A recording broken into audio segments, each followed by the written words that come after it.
So there's this obese and ugly guy, right? He's an orphan student with parents that hate him. But the grandpa, they liked him for some reason. He's brutally bullied for just existing and is a textbook incel. So one day he's walking in the city and sees a cute girl getting harassed and tries to save her. Because, oh, he's an amazing, nice angel of a person.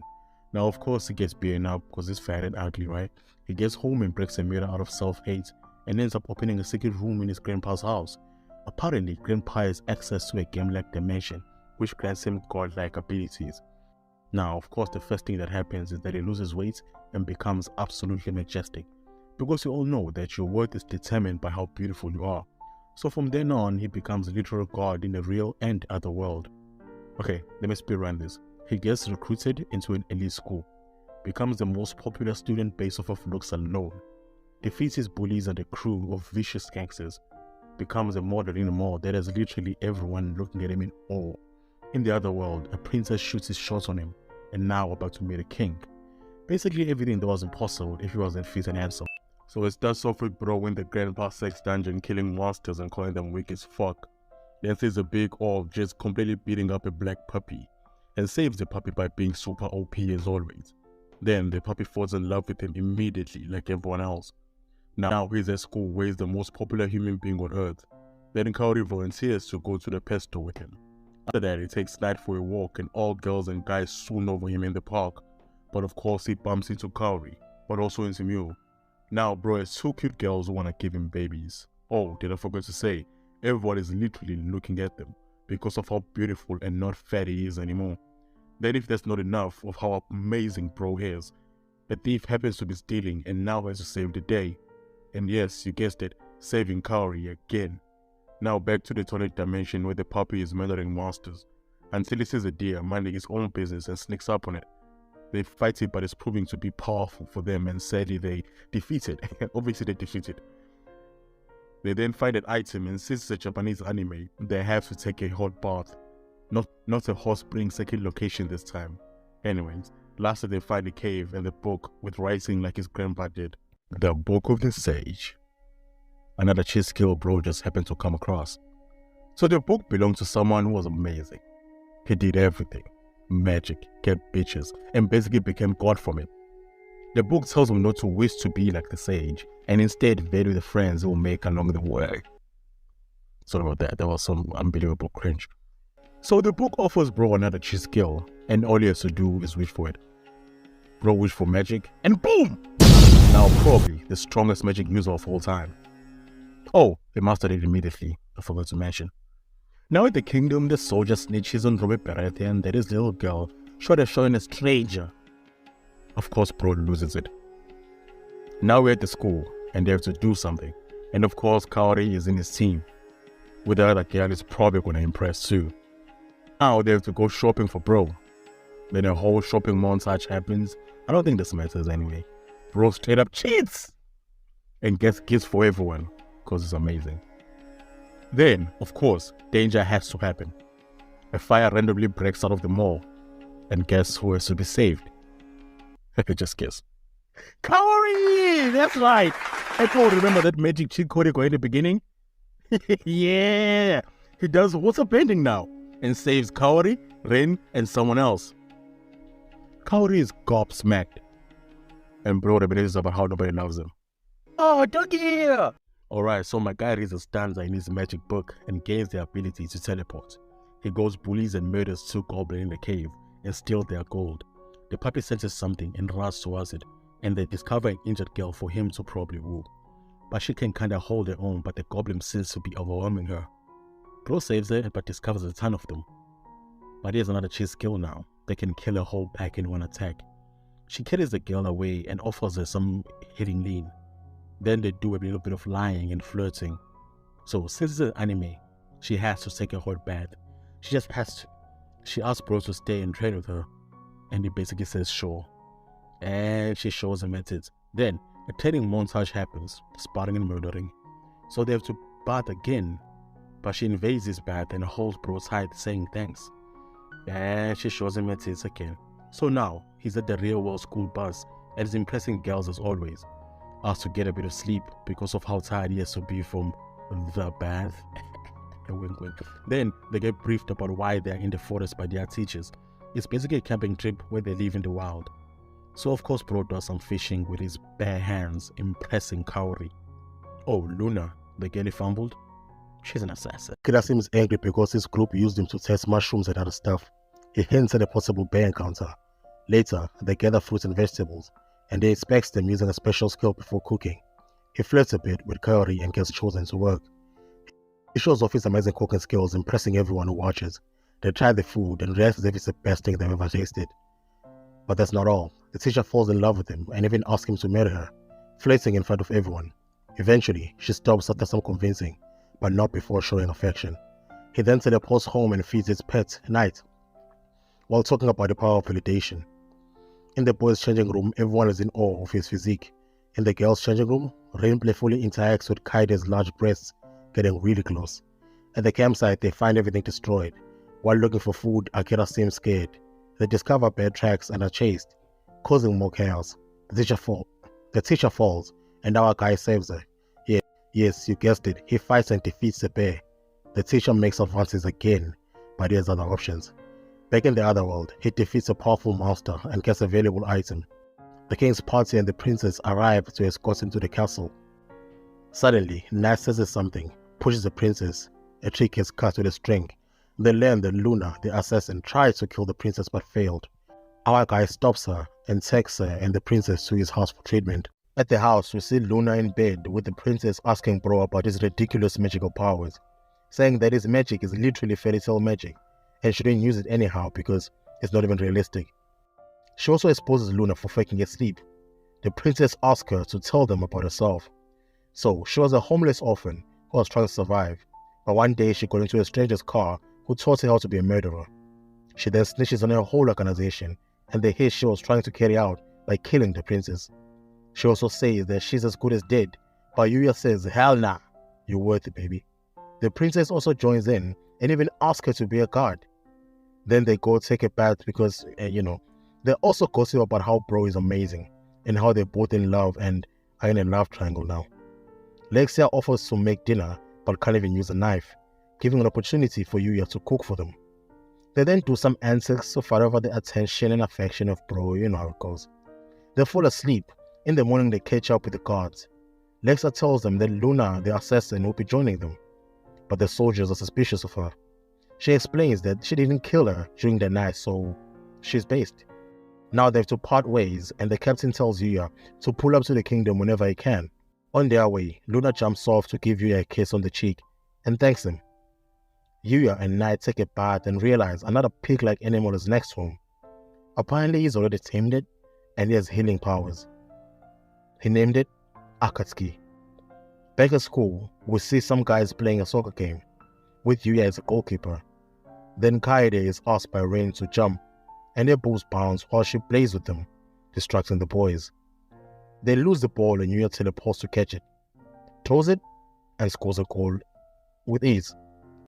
We see Yuya's dedication to playing ping pong until he receives an offer to join the entertainment industry, which he declines. His friends are baffled by his rejection, but he explains that he finds the idea of fame annoying. However, Miu appears, revealing a past photo shoot they did together. Suddenly, a composition flyer flies in, and we see Kaori.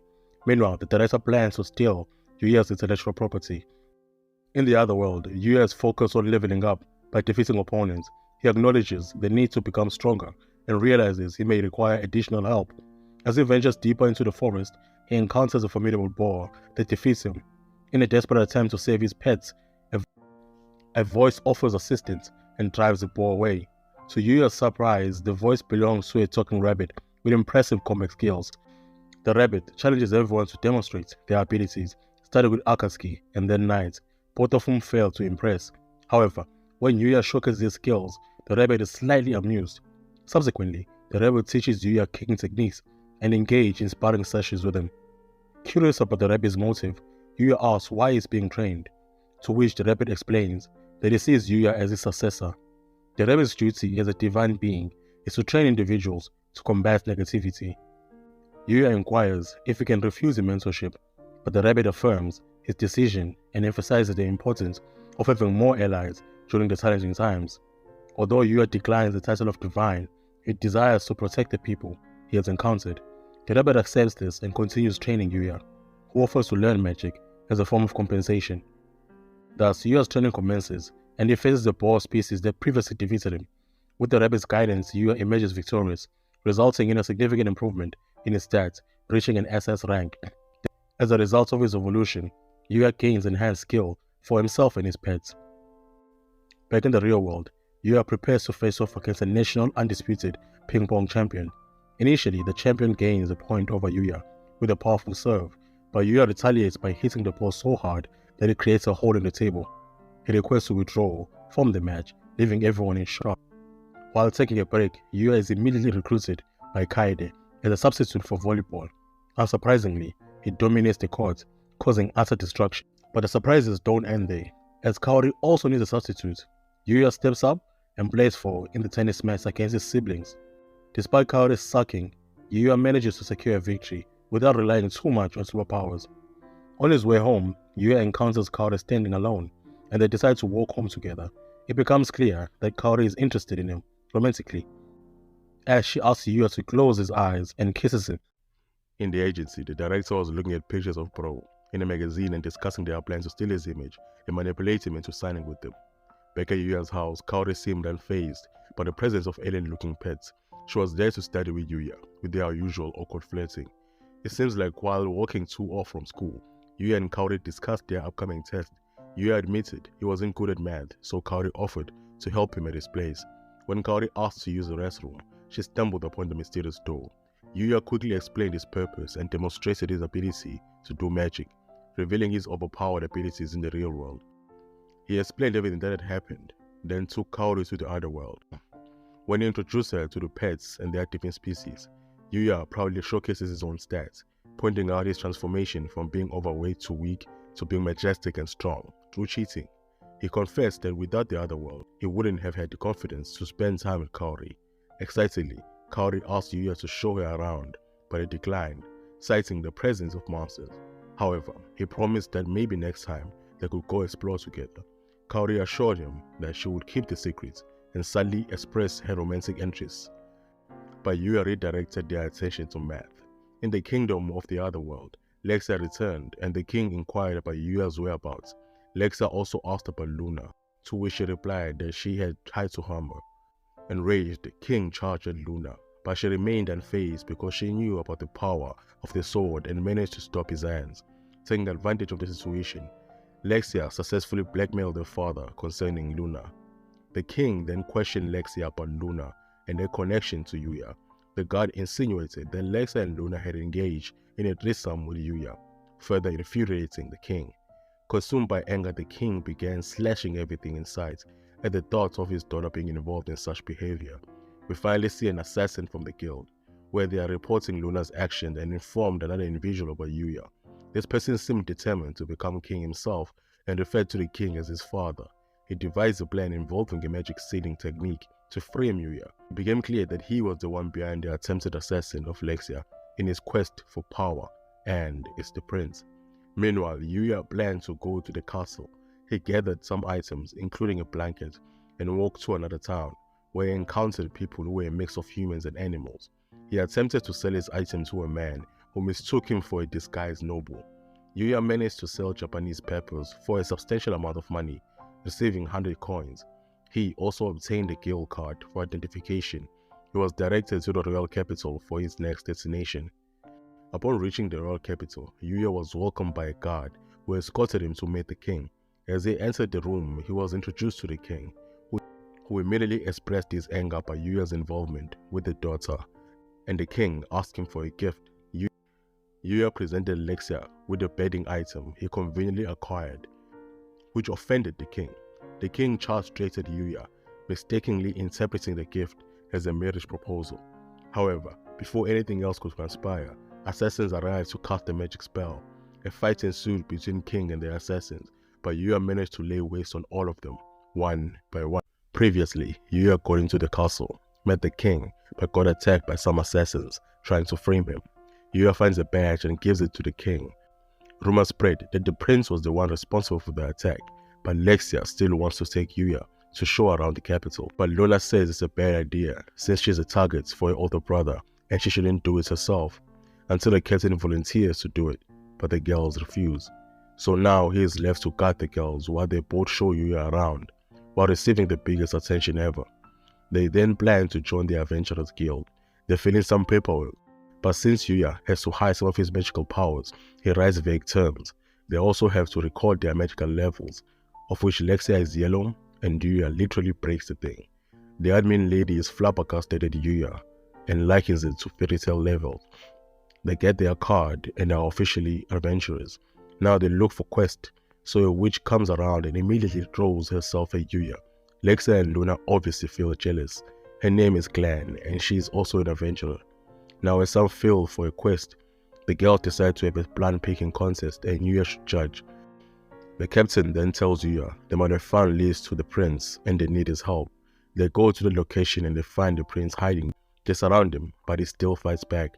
The prince threatens to end his life, but Yuya comes up to him, but attacks Yuya. But at the end, Yuya is able to restrain him. But suddenly a blast disturbs them. It's a young girl. The prince seems happy, but she tells him she's disappointed. She wanted him to ascend a throne so he can start wars and cause genocides. She tries to strike him, but gets saved. She demonstrates her massive power. Then Yuya asks why, and she says she just wants to kill all humans. She attacks and Yuya stops the attack. Apparently, she knows who Yuya is and she is the Vile the rabbit was talking about. Because of stamina, she retreats. Having apprehended the prince, he is put in front of the king, with everyone looking at him with pity. He expresses that the reason he wanted to kill Lexia was because of the scars she put on him with a magic that did not heal. Until Yuya raises his hand up and proceeds to help the prince by healing his scars with a potion. Even with the prince being healed, he still faces death, but not until Lexia pardons his crime and blackmails his father in doing so too, eventually leading to him escaping death but losing all his lands, which were given to Yuya as a reward. Then Yuya dreams of fighting the Vile and wakes up in terror. In the real world, Yuya rushes out of school rejecting plans with everyone so that he can return to the other world and train for the fights against the Vile, who is giving him anxiety. The girl shows up and starts attacking Yuya. Kaoru shows up to Yuya's house to study, goes to the other world while Yuya is fighting the Vile. The battle commences and is head-to-head. While fighting, Kaoru calls out Yuya while dodging attacks. With Yuya pinned and the Vile about to end him, suddenly Master Usagi shows up, saving Yuya last minute. Her name is Yuti, and she is a successor of an archer, a divine, who was killed by humans. The fight continues and they team up to fight her. With the combination attacks, they are able to stop her momentum. She gets up and gets the power of the Vile as a power-up, equaling and overpowering the rabbit. The pig does a power thing and nullifies their power, leading to her defeat. With that, Yuya holds another kid in his arms who's probably gonna fall in love with him, ending with Kaori meeting Yuya's other crushes, his siblings stalking him. Yuti goes to school now, and they happily ever after between Kaori and Yuya.